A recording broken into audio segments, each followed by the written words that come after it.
Lo que acaba de hacer la Reserva Federal, que es el Banco Central de Estados Unidos, es una de esas jugadas que a primera vista parecen una buena noticia, pero que si rascas un poco, te das cuenta de que es una señal de alarma gigantesca. Han vuelto a bajar los tipos de interés. Es la segunda vez que lo hacen en muy poco tiempo, y aunque los mercados lo celebren como si no hubiera un mañana, la razón de fondo para hacerlo es para echarse a temblar. No lo hacen desde una posición de fuerza. Es una maniobra de pánico controlado. Piénsalo de esta manera. Bajar los tipos de interés es como darle una inyección de adrenalina a un paciente que está a punto de sufrir un infarto. No lo haces cuando estás sano y corriendo una maratón. Lo haces porque ves en los monitores que sus constantes vitales se están desplomando y necesitas evitar el colapso. Pues bien, la Fed acaba de administrar la segunda dosis. Tras el segundo recorte consecutivo, el rango objetivo de los fondos federales se sitúa ahora en 3,75 a 4%, una decisión tomada el 29 de octubre de 2025. Ellos mismos lo reconocen, aunque sea con su lenguaje técnico y aburrido. No dicen «estamos asustados», pero casi. Su comunicado oficial habla de una gran incertidumbre, que es la forma educada de decir que no tienen ni idea de si esto va a acabar en una simple desaceleración o en una recesión en toda regla.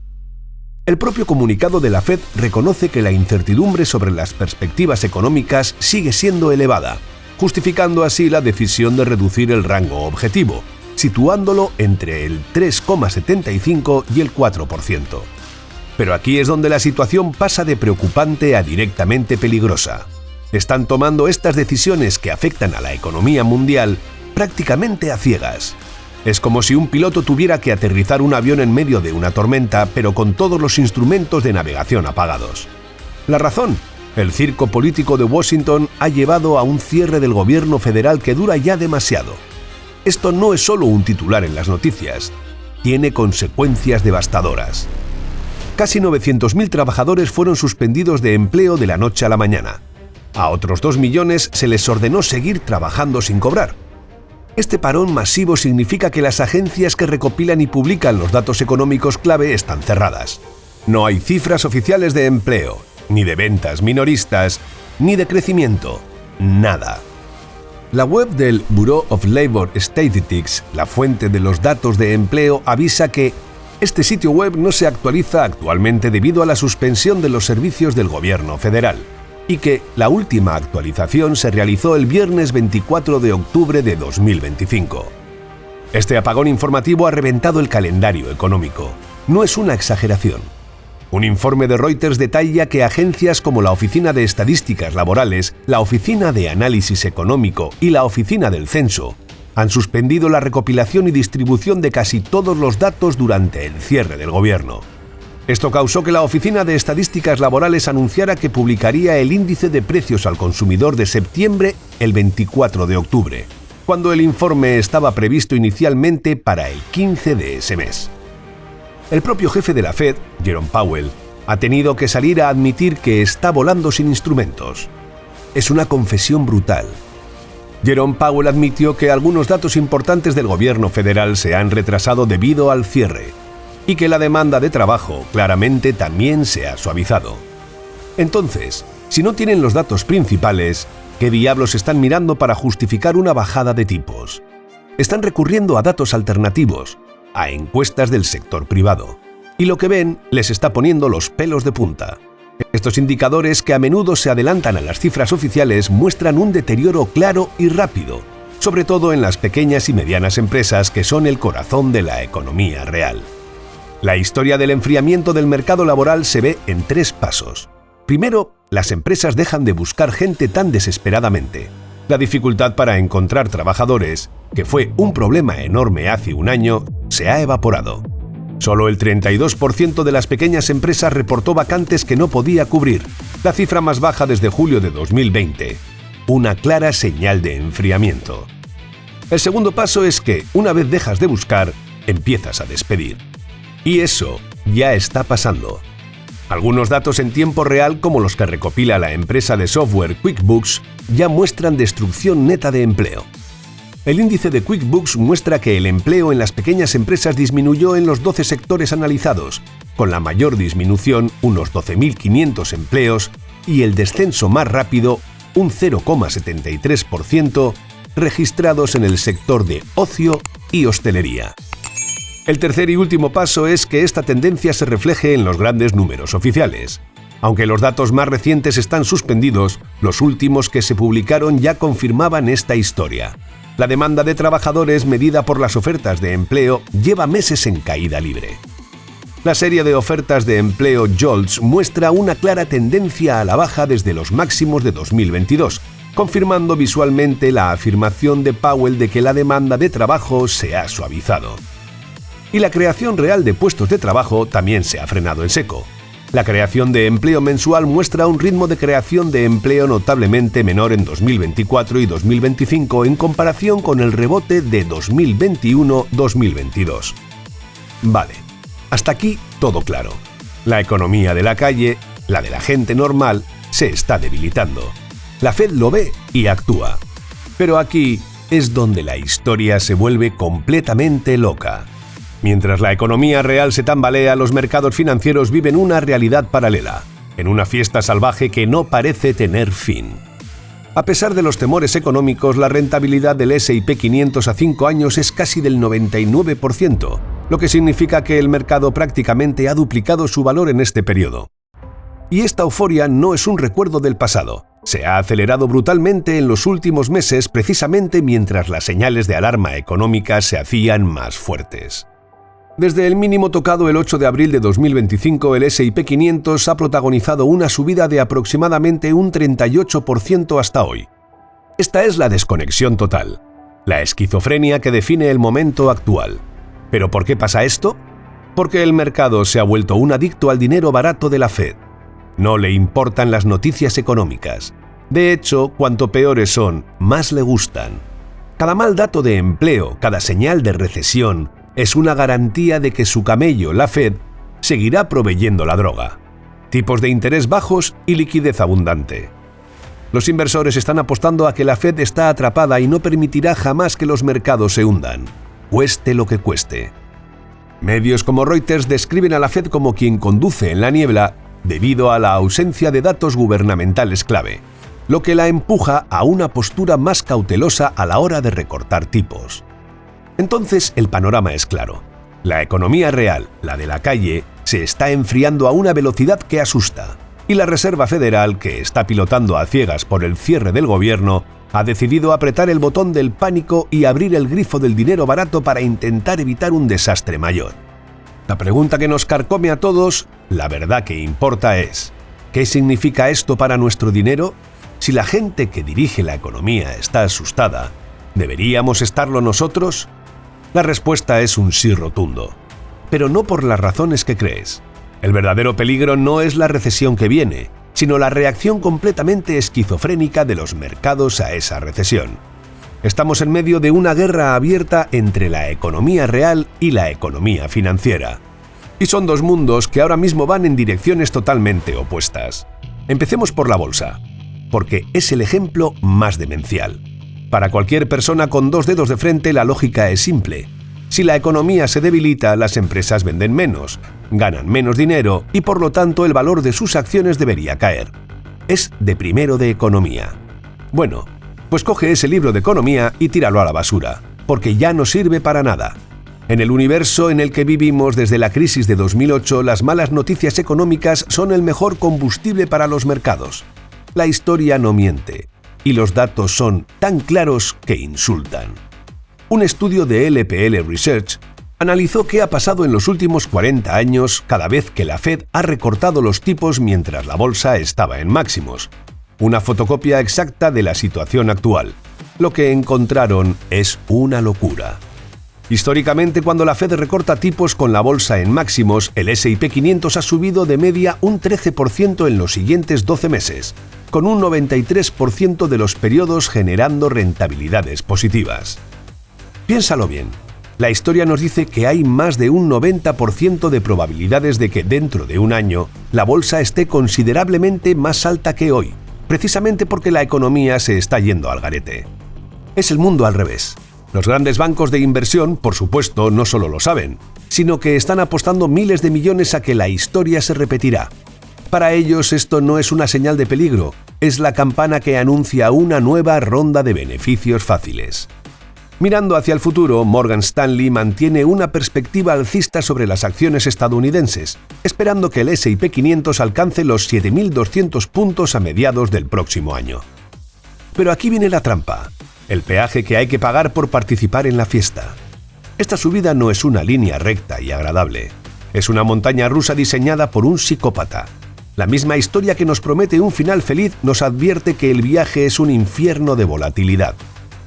Bajar los tipos es el reconocimiento oficial de que hay problemas serios, y esos problemas no se curan con una aspirina. La economía real sufre, y ese sufrimiento se acaba filtrando a los beneficios de las empresas, provocando pánico. Un análisis de Wells Fargo es el mejor resumen de este viaje. Sin embargo, la cara B de estos recortes se muestra en este gráfico, que muestra lo que suele pasar con la bolsa cuando la Reserva Federal empieza a bajar los tipos de interés. En el eje de abajo se ve cuánto tiempo pasa desde el primer recorte hasta que el mercado toca fondo, y en el eje de la izquierda, cuánto cae el S&P 500 durante ese periodo. Como ves, casi siempre el mercado sigue cayendo después de la primera bajada. De media, el S&P 500 pierde alrededor de un 20% en los 250 días siguientes, antes de empezar a recuperarse. Un 20%. No es una corrección, es un mercado bajista en toda regla. Significa que si tienes 100.000 euros en tu plan de pensiones, es muy probable que en los próximos meses abras la aplicación y veas que solo te quedan 80.000. Es una caída que provoca un terror psicológico brutal y que empuja a la gente a vender en el peor momento posible, justo en el fondo. Ese es el precio de la entrada a este casino. Ahora dejemos los mercados financieros y hablemos de algo mucho más tangible, tu casa. Aquí la locura es si cabe mayor. El mercado inmobiliario se ha roto por completo, ya no responde a las reglas económicas básicas. Una parte gigantesca del mercado es completamente inmune a las subidas o bajadas de los tipos de interés, porque funciona sin hipotecas. Cerca de un tercio de las compras de vivienda se pagan al contado, con la cifra de agosto de 2025 situándose en el 28,8%. Esto es absolutamente crucial para entender por qué los precios no se hunden. Casi una de cada 3 casas en Estados Unidos la compra un fondo de inversión o un millonario que paga con un maletín. No están comprando un hogar, están comprando un activo financiero. A ellos les da exactamente igual si los tipos hipotecarios están al 3 o al 7%. Su poder de compra es infinito y crea un suelo artificial en los precios, impidiendo que el mercado se corrija y dejando fuera a las familias normales. Para esas familias, para los que sí necesitan pedir un préstamo al banco, la carrera de entrada ha alcanzado niveles pornográficos. El dinero que necesitas tener ahorrado solo para que el banco te coja el teléfono es una barbaridad. Para quienes sí necesitan una hipoteca, el pago inicial medio ha alcanzado un récord de $70.000 en agosto de 2025, un 6% más que el año anterior. $70.000. Para una familia media, eso puede significar 10 años de ahorro disciplinado, si es que tienen la suerte de poder ahorrar algo. Es una carrera imposible.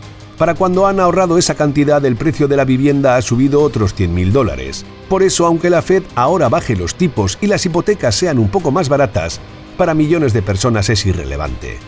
La puerta de entrada al mercado ya estaba cerrada con llave. De hecho, esta bajada de tipos puede ser incluso una mala noticia para ellos. Los expertos del sector ya dan por hecho que el mercado se va a reactivar. La Asociación Nacional de Realtors, NAR, prevé que las ventas de vivienda usada aumenten un 11% en 2026. Más ventas con la misma escasez de casas a la venta solo significa una cosa: más competencia, más guerras de ofertas y precios que se niegan a bajar. Los datos lo confirman. Incluso con el ciclo de subidas de tipos más agresivo en décadas, los precios a nivel nacional nunca llegaron a caer de forma significativa. A nivel de precios, el índice Case-Shiller muestra una subida interanual del 2,05% en agosto de 2025, indicando que, aunque se modera, el valor de la vivienda sigue creciendo. Este es el mundo que la Fed está creando, un mundo donde te empujan a meter tu dinero en una bolsa que es un casino, con las promesas de ganancias pero con caídas salvajes garantizadas. y un mundo donde el sueño de tener una casa se aleja cada vez más porque el mercado se reactiva no para ser asequible, sino para volverse todavía más competitivo y caro. Te están diciendo que la única forma de sobrevivir es asumir más y más riesgo, en un entorno que es de todo menos estable. Ante este panorama, ¿qué demonios se supone que tenemos que hacer? ¿Hay alguna forma de navegar estas aguas sin ahogarse? Vale. Entonces, ante este panorama demencial, con una bolsa que sube por las malas noticias y un mercado inmobiliario roto que te expulsa, la pregunta es obvia. ¿Qué demonios hacemos? ¿Cómo se navega en estas aguas sin que un tsunami te arrastre? La tentación es enorme. La tentación es ver que la Fed va a seguir imprimiendo dinero y pensar: esta es la mía. Voy a meter hasta el último céntimo en bolsa y a hacerme rico. Y esa, precisamente, es la trampa mortal en la que quieren que caigas. Porque esta fiesta tiene fecha de caducidad y si no juegas tus cartas con una inteligencia extrema, vas a ser tú quien pague los platos rotos. Para empezar, tienes que entender que esto no ha hecho más que empezar. El recorte de tipos que acabamos de ver no es el final de la historia, es el primer capítulo. El mercado, que es un adicto a la droga del dinero barato, ya no está pensando en este recorte. Ya está pensando en el siguiente. Y en el siguiente. Las expectativas son que la Fed siga bajando tipos sin parar. La herramienta FedWatch de CME, que mide las expectativas del mercado, muestra una alta probabilidad de que haya otro recorte de 25 o 50 puntos básicos en la reunión de diciembre. Ya tienen la fecha marcada en rojo en el calendario. Saben exactamente cuándo será la próxima dosis. La fecha clave que todos los inversores tienen marcada en rojo en el calendario es la próxima reunión de la Fed confirmada para los días 9 y 10 de diciembre. Pero la bajada de tipos es solo la mitad de la historia. Hay otra decisión mucho más silenciosa pero igual o más potente que acaban de tomar. Han anunciado el fin del ajuste cuantitativo o QT. Esto suena a chino, pero es muy simple de entender. Piénsalo así. Durante los últimos años la Fed no solo subió los tipos, sino que además estuvo aspirando dinero de la economía, dejando que los bonos que tenía en su balance fueran venciendo y no reinvirtiendo el dinero. Estaba en efecto retirando liquidez del sistema, secando el pantano. Pues bien, acaban de apagar la aspiradora. La Fed anunció que pondrá fin a la reducción de su balance de 6,6 millones de dólares a partir del 1 de diciembre de 2025. Deteniendo el roll-off de los bonos del Tesoro. El tamaño de este balance es una auténtica barbaridad, una cifra que marea. El balance de la Reserva Federal se sitúa actualmente en torno a los 6,6 billones de dólares, un nivel que ahora se espera que se estabilice tras el fin del QT. Al dejar de reducirlo, están mandando una señal inequívoca. Se acabaron las restricciones. A partir de ahora volvemos a inyectar o, como mínimo, a mantener la liquidez a tope. Y aquí es donde tienes que conectar los puntos porque esta decisión tiene una consecuencia directa y explosiva. Hay una montaña de dinero, una cantidad de efectivo nunca vista aparcada al margen, esperando una señal para entrar en el juego. Hay una montaña de dinero esperando al margen. Los activos en fondo del mercado monetario alcanzaron un récord de 7,40 billones de dólares la semana pasada del 22 de octubre. 7,4 billones de dólares. Es casi imposible imaginar esa cantidad de dinero. Es pólvora seca de inversiones que hasta ahora estaban cómodos recibiendo un interés decente por su efectivo. Pero a medida que la Fed baje los tipos, ese interés desaparecerá y esos billones de dólares se van a mover. ¿Y a dónde irán? A la bolsa, a las criptomonedas, al sector inmobiliario, a cualquier activo que prometa una rentabilidad, inflando una burbuja que ya es gigantesca. Entonces, ¿cuál es la estrategia inteligente aquí? La primera regla es no caer en la euforia. No te creas el cuento de que esto es una subida infinita garantizada por la Fed. Las rentabilidades espectaculares que vimos en el pasado se han acabado. Se han acabado para siempre. Los profesionales, la gente que gestiona los grandes fondos, lo tienen clarísimo. Sus expectativas para la próxima década son de una mediocridad absoluta. Gigantes de la inversión como Vanguard prevén que la renta variable estadounidense genere una rentabilidad media anual de tan solo entre el 3,3 y el 5,3% durante los próximos 10 años. Escucha esta cifra otra vez. Entre un 3 y un 5%. Esa es la cruda realidad que te espera a largo plazo. Cualquiera que te prometa un 15 o un 20% anual te está mintiendo o no tiene ni idea de lo que dice.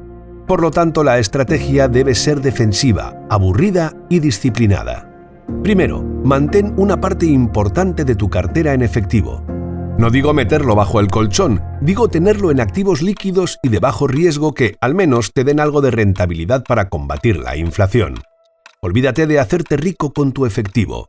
Su función es ser tu seguro de vida.